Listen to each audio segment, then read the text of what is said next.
अस्सलाम वालेकुम दोस्तों, आज की इस वीडियो में हम आपको पीआर कोर्सेज इन ऑस्ट्रेलिया के बारे में बताएंगे, जिसकी पूरी डिटेल हमारी वीडियो में है। तो चलते हैं अपनी वीडियो की तरफ। Hello guys and welcome back to my channel. मेरा नाम है आरजू and today's video is all about PR courses in Australia. तो guys this is one of the most awaited videos and बहुत लोगों ने रिक्वेस्ट की थी। जब मैं इंडिया में थी तब भी रिक्वेस्ट की थी। मुझे वो सही नहीं लगा कि मैं मतलब इंडिया बैठ के ही मैं वीडियोस बना रही हूँ पीआर कोर्सेज की, क्योंकि वो तो फिर ये हो जाता कि हाँ भाई मैंने भी कहीं से देख के आई है वो। अब मुझे उसका मतलब रियल टाइम एक्सपीरियंस मिल चुका है। I have met people, I have seen things here and अब मुझे क्लियर पिक्चर है कि हाँ भाई पीआर का क्या सीन है ऑस्ट्रेलिया में, कितनी जरूरी है, ठीक है, कौन से कोर्सेज में बहुत जल्दी है, ये वो सारी नॉलेज हो गई है। तो अब I think it's the best time to make video on PR courses in Australia. तो guys there are two type of visas for PR. First one is skilled visa, जिसमें आता है सब क्लास 189, 190, 491। एंड दूसरा आता है गाइज एम्प्लॉयर स्पॉन्सर्ड वीजा, जिसमें आता है सब क्लास 482, 186, 494, 191। सारे कोर्सेज बता दूंगी कि हाँ भाई इनमें बहुत स्कोप है, इनमें पीआर बहुत जल्दी है एंड एवरीथिंग। तो guys first course motor mechanics trade courses. तो गाइज ट्रेड कोर्सेज जो होते हैं स्पेशली ये ऑटोमोबाइल्स के, है ना, मतलब मैकेनिक के, इलेक्ट्रिशियन के, अगर आप ये ट्रेड कोर्सेज कर रहे हो तो you are eligible to apply for PR in Australia. तो अब मोटर मैकेनिक्स के जो ट्रेड कोर्सेज हैं उनमें क्या क्या ऑक्यूपेशन है जो पीआर लिस्ट में है। So first one is automotive electrician, फिर सेकंड आता है मोटर मैकेनिक, फिर थर्ड आता है diesel motor mechanic. Guys let's jump up to next occupation and that is health and welfare support workers. तो गाइस कोविड के टाइम पे इन वर्कर्स की बहुत शॉर्टेज हो गई थी और मतलब ऑस्ट्रेलिया वाले कह रहे थे कि भाई हमें तो चाहिए हेल्थ वर्कर्स एंड ऑल। तो ये कोर्स भी काफी ज्यादा अच्छा है और पीआर के लिए बहुत सही है। तो इस फील्ड में दो ऑक्यूपेशंस ऐसी हैं जो पीआर लिस्ट में है, तो आप कम्युनिटी वर्कर बन जाओ या फिर आप डिसेबिलिटी सपोर्ट ऑफिसर बन जाओ। अब यहाँ पे गाइज बच्चे like there are a lot of students who come here and मतलब वो एज केयर का कोर्स करते हैं या चाइल्ड केयर का कोर्स कर लेते हैं या फिर डिसेबिलिटी का कोर्स कर लेते हैं। गाइज बहुत डॉलर छापते हैं। 2-3 महीने का कोई कोर्स होता है, आप फीस भरो, कॉलेज में जाओ और मतलब हाँ ठीक है आपका कोर्स हो गया, फिर आप किसी भी यहाँ पे डिसेबिलिटी सेंटर है, चाइल्ड केयर है, उनमें आप अच्छे खासे पैसे बना सकते हो। मतलब 40-45 डॉलर्स पर आवर भी मिल सकता है। मतलब हाँ 30-35 तो इसका मिनिमम लगा के चलो एज केयर वगैरह का, age care, child care, disability. Now next course is teaching and education courses. Guys अगर आप टीचिंग में हो ऑलरेडी या फिर आप आगे इन फ्यूचर टीचिंग परस्यू करना चाह रहे हो, ये ऑक्यूपेशन भी पीआर लिस्ट में है। आप प्री प्राइमरी स्कूल के टीचर बन सकते हो, प्राइमरी स्कूल के टीचर बन सकते हो और सेकेंडरी स्कूल के टीचर्स भी बन सकते हो। गाइस अब मैं बताऊंगी जैसे इंडिया में भी लाइक बहुत सारे लोग हैं जो टीचिंग में ऑलरेडी हैं, है ना, और अगर आप यहाँ पे आना चाहते हो तो मतलब आप यहाँ पे पीआर भी अप्लाई कर सकते हो। मतलब उसकी कुछ कंडीशंस हैं ऑब्वियसली। तो पहली बात तो आपका एक्सपीरियंस होना चाहिए टीचिंग में फॉर श्योर। सेकंड का जो यूनिवर्सिटी एजुकेशन है इन योर ओन कंट्री वो 4 इयर्स की होनी चाहिए। आईएल्स में जो बैंड स्कोर है वो 7 बैंड्स होने चाहिए रीडिंग और राइटिंग में और 8 बैंड्स होने चाहिए लिसनिंग और स्पीकिंग में। ये कंडीशन है अगर आप एक टीचर हो और आप यहाँ पे आना चाह रहे हो पीआर के साथ। तो क्या क्या चीजें बताई मैंने, एक तो आपका 4 इयर्स ऑफ यूनिवर्सिटी एजुकेशन होना चाहिए और आपके दो मॉड्यूल में 7 और 2 मॉड्यूल में 8, जो कि मैंने आपको बता दिया कि किस किस में क्या क्या आना चाहिए, ठीक है। तो टीचिंग का भी काफी स्कोप है यहाँ पर और आप अपनी फाइल एक्सेस करवाओ, अगर आपके पॉइंट्स बन रहे हैं तो आप पीआर के लिए अप्लाई करो। ऑल्सो गाइज एक और चीज बताऊंगी, मतलब ये जो कोर्सेज हैं ये पीआर कोर्सेज है ना, तो इसके जो प्री रिक्विजिट है वो ज्यादा रहते हैं बाकी कोर्सेज से, ठीक है। अब जैसे मैंने टीचिंग का बताया, इसमें भी आईएल्स का मतलब एक स्पेसिफिक इन्होंने बना रखा है, तो उससे कम में तो वो चलता ही नहीं है। Now guys next course and it's social work. तो गाइस सोशल वर्क में भी पीआर चांसेस बहुत हाई हैं। मतलब ये कोर्स बहुत पॉपुलर है पीआर के लिए। इसमें आप बैचलर ऑफ सोशल वर्क में आ सकते हो या फिर मास्टर्स ऑफ सोशल वर्क में आ सकते हो, लेकिन इनकी भी कुछ प्री रिक्विजिट्स रहते हैं। इसमें भी आईएलटीएस स्कोर आपका 7 ईच होना चाहिए, मतलब हर एक मॉड्यूल में 7 ईच मिनिमम होने चाहिए, और ओवरऑल भी 7 मिनिमम बैंड होने ही होने चाहिए। लेकिन हाँ, ये अगर आपको सोशल वर्क मिल रहा है तो गाइस पीआर मतलब हाँ इजी है इसमें सोशल वर्क में। और सोशल वर्क की मास्टर्स में एडमिशन ये नहीं कि आप हाँ भाई ग्रेजुएशन में आपने बीएससी नॉन मेडिकल कर लिया और आप फिर सोशल वर्क में आना चाह रहे हो। गाइस इसके भी कुछ प्री रिक्विजिट्स होते हैं, मतलब एलिजिबिलिटी क्राइटेरिया इसका अलग है। तो अगर आप सोशल वर्क में आने की सोच रहे हो तो एक बार इसके प्री रिक्विजिट्स देख लेना। अगर वो आप फुलफिल कर रहे हो तो you're more than welcome. It will be very good if you can take this course. Now guys, we'll come to next course and that is engineering professionals. Of course, मतलब बहुत सारे students हैं जो engineering में admission ले रहे हैं। तो इसमें भी guys कुछ fields हैं जिनमें पीआर है। So guys पहला आता है civil engineering. Guys इंडिया में सिविल इंजीनियर की इतनी भी पूछ नहीं करते, मतलब सिविल इंजीनियर बिल्कुल ठप्पी पड़ी है इंडिया में। एंड हाँ वो सच है, ना तो सिविल इंजीनियर्स की इनकम अच्छी है इंडिया में और ना ही इतनी वैल्यू है। लेकिन ऑस्ट्रेलिया में सिविल इंजीनियरिंग मतलब सिविल इंजीनियर को तो ऐसे हाथ जोड़ के पूछते हैं, बहुत ज़रूरत है सिविल इंजीनियर्स की। तो अगर आप सिविल इंजीनियरिंग में परस्यू करना चाहते हो तो it is one of the best courses for PR, ठीक है।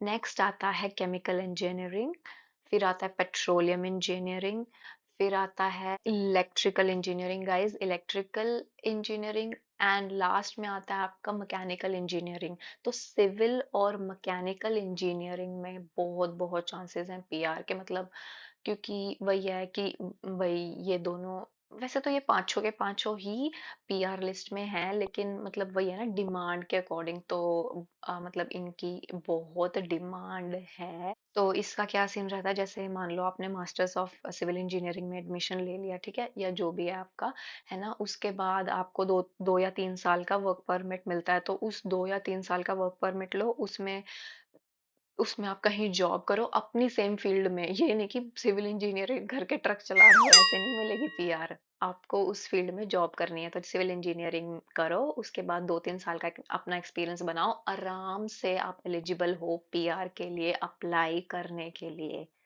ठीक है। तो गाइज नेक्स्ट आते हैं, ये भी बहुत मेरे जैसों के लिए है। तो guys it is IT and computer science. तो आईटी के भी कुछ कोर्सेज हैं जो पीआर लिस्ट में हैं। First is cyber security course. तो साइबर सिक्योरिटी में जो भी है, yes guys you are eligible for PR. Next आता है सॉफ्टवेयर इंजीनियरिंग। सॉफ्टवेयर इंजीनियरिंग कर रहे हो तब भी you are eligible for PR, मतलब सॉफ्टवेयर इंजीनियर्स की बहुत ज़रूरत है ऑस्ट्रेलिया में। फिर आता है गाइस बिजनेस एनालिस्ट। तो जो ये कोर्सेज है मास्टर ऑफ बिजनेस एनालिस्ट, हाँ अगर आप ये कर रहे हो और उसके बाद फिर आप बिजनेस एनालिस्ट बन रहे हो तो भी you are eligible to apply for PR. आता है सॉफ्टवेयर एंड एप्लीकेशन प्रोग्रामर। तो ये वही हो गया जो डेवलपर वगैरह होता है, वेब डेवलपमेंट करते हैं ये सब। तो you guys are also eligible to apply for PR. तो ये हो गया आईटी एंड कंप्यूटर साइंस के बारे में। Guys I am not sure if data science is in PR occupation list और नॉट, क्योंकि बिजनेस एनालिस्ट और डेटा एनालिस्ट इज लाइक बिल्कुल सिमिलर सिमिलर ही आई है। लेकिन हाँ भाई डेटा एनालिस्ट क्यों नहीं लिखा तुमने, बिजनेस एनालिस्ट ही क्यों लिखा, मुझे ये चीज़ का डाउट है। तो but data science is one of the emerging courses, बहुत फेमस है डेटा एनालिस्ट। मतलब ऐसा कोर्स है कि डेटा एनालिस्ट अगर आप बन गए तो भैया आप एक तो माला माल होने वाले हो। मतलब डेटा साइंटिस्ट, जो डेटा साइंटिस्ट है या डेटा एनालिस्ट है, उनकी जो साल साल के पैकेजेस है guys, it is highly paid job, बहुत हाईली पेड जॉब है if you are a data analyst, ठीक है। तो अगर इस कोर्स में पैसा है और जिस हिसाब से ये इमर्जिंग कोर्स है तो मुझे लग रहा है कि हाँ भाई अगर ये पीआर लिस्ट में नहीं भी है तो ये आने वाला है। और ये सिर्फ ऑस्ट्रेलिया की नहीं कह रही मैं, किसी भी देश में चले जाओ डेटा एनालिस्ट हर जगह चाहिए आदमी को, ठीक है। तो गाइस नेक्स्ट आता है कमर्शियल कुकरी एंड शेफ का कोर्स, है ना। तो आप सोचोगे शेफ इसको भी पीआर मिलती है? तो गाइज शेफ्स की बहुत शॉर्टेज है ऑस्ट्रेलिया में, ठीक है। एंड इसका क्या प्रोसीजर रहता है, डिप्लोमा इन कुकरी कर लो या तो आप, है ना, कंप्लीट जॉब रेडी प्रोग्राम, ठीक है। उसमें क्या होता है कि पहले तो आपकी पढ़ाई होती और उसके बाद आपकी 1 साल की वर्क प्लेसमेंट हो जाती है जहां पे भी आप पढ़ रहे हो वहां से, है ना। तो जो लोग भी मतलब कुकिंग में इंटरेस्टेड हैं या, ठीक है, मतलब हाँ, सही है, कुकिंग भी सही है। तो बॉयज के लिए भी गर्ल्स के लिए भी, मतलब आप अगर आप लोग इंटरेस्टेड हो तो आप कुकरी कोर्सेज भी देख सकते हो फॉर श्योर। फिर आता है गाइस अकाउंटिंग। तो गाइस अकाउंटिंग में भी पीआर, आई मीन क्या बोल रही हूँ मैं, गलत तो नहीं बोल रही हूँ, मतलब अकाउंटिंग भी पीआर लिस्ट में है, ठीक है। बट हाँ ये है कि बहुत बच्चे अकाउंटिंग में घुसे पड़े हैं, मतलब ये नहीं, और भी बहुत सारे कोर्सेज है जिसमें बच्चे ना, मतलब कि हाँ भाई पीआर है करके बहुत जनता घुसी पड़ी है, जिसकी वजह से हाँ भाई अगर ऑस्ट्रेलियन गवर्नमेंट के पास सप्लाई ज्यादा है ना, डिमांड कम है, तो पीआर फिर वही लेट होनी ही होनी है। तो अकाउंटिंग में भी बहुत बच्चे घुसे हुए हैं, बट हाँ ये पीआर ऑक्यूपेशन लिस्ट में है। और आपको इस कोर्स में 65 पॉइंट्स से ज्यादा चाहिए if you want to get nomination for accounting in Australia. अब आता है गाइस ऐसा कोर्स जिसके पीछे पूरी जनता पागल है, बट हाँ it's not easy to get in the course and it is nursing. तो गाइस नर्सिंग तो एक ऐसा कुछ है, उसमें घुस गए तो फिर ऑस्ट्रेलिया वाले खुद हाथ जोड़ के कहेंगे लो जी पीआर लो, लो जी पीआर लो। तो नर्सेस की बहुत शॉर्टेज हो गई थी कोविड के टाइम में। अगेन नर्सिंग एक ऐसा कोर्स है जो कभी नहीं डूबने वाला, है ना। कोई भी बीमारी आ जाए, जैसे कोविड है गाइस, कोविड में भी नर्सेज ने इतने डॉलर छापे हैं, एंड भाई गवर्नमेंट भी भाग भाग के पीआर देती है। मतलब यहाँ पे बहुत लड़कियां हैं जो लिटरली नर्सिंग में आने के बाद उनकी 2-2 साल में, 3-3 साल में पीआर हो गई है। जैसे ही कोर्स खत्म है वैसे ही पीआर हाथ में, इतना भी केस है। तो अगर आप, मतलब मेरे को ना ऐसा रेगरेट सा हो रहा है, मतलब देख लो कब करी थी मैंने 12th, पर मुझे ऐसा हो रहा है यार अगर मैं मेडिकल ले लेती उस टाइम पे है, और फिर मतलब मेरा मेडिकल बैकग्राउंड होता तो मैं नर्सिंग करती, तो मैं यहाँ पे फिर मेरी पीआर भी होती, मेरा पैकेज भी लैक्स में होता, ये वो। तो मेरे को तो इतने ज्यादा ख्याल आ रहे हैं नर्सिंग के, तो ना मैं बता देती हूँ, मैंने ना सोचा भाई ठीक है नर्सिंग का देखते हैं कि क्या सीन है, मतलब मैं कैसे अप्लाई कर सकती हूँ। तो गाइज मास्टर में तो मैं अप्लाई कर ही नहीं सकती क्योंकि वही है, नॉन मेडिकल बैकग्राउंड है मेरा, आईटी वाला बैकग्राउंड है, कोई मेडिकल बैकग्राउंड तो है नहीं। तो अगर आपने बैचलर ऑफ नर्सिंग कर रखी है तो आंख बंद करके नर्सिंग में आ जाओ, जिंदगी सफल है आपकी, ठीक है। और उसके भी बहुत प्री रिक्विजिट्स हैं ऑब्वियसली, क्योंकि भाई इतना डिमांड वाला कोर्स है और आते पीआर है, ऑब्वियसली उसकी प्री रिक्विजिट्स होनी ही होनी है। तो अगर आपने मास्टर्स ऑफ नर्सिंग में एडमिशन लेना है तो एक तो आपके पास 4 साल की पिछली डिग्री होनी चाहिए नर्सिंग में, है ना। और बैंड स्कोर उतना नहीं चाहिए, बैंड स्कोर 6.5 अगर है और नो लेस देन 6 है तब भी चल जाएगा। ये मैं बोल रही हूँ मास्टर्स ऑफ नर्सिंग के बारे में, ठीक है। अब अगर आप किसी और बैकग्राउंड से हो, जैसे मैं नॉन मेडिकल बैकग्राउंड से हूँ, ठीक है, और मुझे नर्सिंग में मूव होना है, तो गाइज मुझे डिप्लोमा इन नर्सिंग में एडमिशन लेना पड़ेगा जो कि 2 साल का है। अब उसकी प्री रिक्विजिट क्या है, आपका जो आयल्स है उसमें सारे मॉड्यूल्स में 7 बैंड्स होने चाहिए, ये उसकी प्रीरिक्विजिट है, मिनिमम स्कोर, ठीक है। मेरे 7 बैंड्स तो हैं बट मेरे सारे मॉड्यूल्स में 7 नहीं है, एक में तो 6 भी है। तो मतलब हाँ कि अगर मुझे, मतलब अगर मैं अभी भी सोचूं कि हाँ भाई आरजू डिप्लोमा में ले ले, ठीक है, कम से कम ये तो पता है कि पीआर हाथ में होगी तेरे, है ना। पर मुझे फिर अभी आइल्स का एग्जाम देना पड़ेगा यहाँ पे, और एक आइल्स का एग्जाम दे तो लूं और उसमें एक में फिर 6 रह गया, 6.5 रह गया, फिर वो, है ना। तो मतलब मन तो बहुत कर रहा है, बट देखते हैं। तो अगर कोई भी अभी आइल्स दे रहा है या फिर आप नॉन मेडिकल बैकग्राउंड से भी हो, लेकिन अगर आपके मतलब है ना 7 बैंड्स आ गए हैं, तो गाइज नर्सिंग ले लो, नर्सिंग ले लो, नर्सिंग ले लो, सच बता रही हूँ। लेकिन डिप्लोमा में मत लेके आना एडमिशन, मैं वही बोल रही हूँ, सक्सेस रेट कम है ना। तो पता है क्या करना, यहाँ पे मास्टर्स लेके आ जाओ या बैच, अगर आप 12th वाले हो फिर तो आप बैचलर्स ही कर लो, है ना, बैचलर ऑफ नर्सिंग में आ जाओ अगर आप मेडिकल बैकग्राउंड के हो।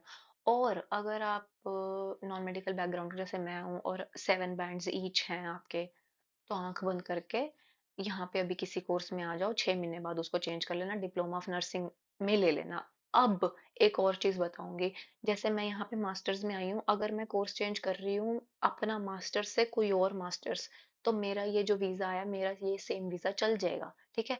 लेकिन अगर मैं मास्टर्स से डाउनग्रेड हो रही हूँ डिप्लोमा पे, तो गाइज फाइल दोबारा से लगानी पड़ेगी और उसका वीजा आएगा, ठीक है।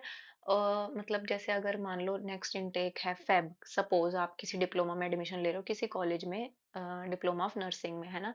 तो फाइल वही है, अक्टूबर से लगाना स्टार्ट कर दो, क्योंकि वही सारा प्रोसीजर करना पड़ेगा। लेकिन एक और चीज बता दूं, अगर आप ऑन शोर हो, जैसे मैं ऑस्ट्रेलिया में हूँ, ठीक है, और मुझे ऑस्ट्रेलिया का ही वीजा लगाना है, तो उसे बोलते हैं ऑन शोर। अगर मैं दूसरे कंट्री में हूँ तो उसे बोलेंगे ऑफ शोर। मैं अभी ऑस्ट्रेलिया में हूँ, उसे बोलेंगे ऑन शोर। तो अगर आप ऑन शोर वीजा लगाते हो तो वीजा रिजेक्शन नहीं आता। तो मतलब मैं मास्टर्स से डिप्लोमा में बदल रही हूँ तो मेरा वीजा रिजेक्शन नहीं आएगा, मेरा वीजा आना ही आना है, ठीक है।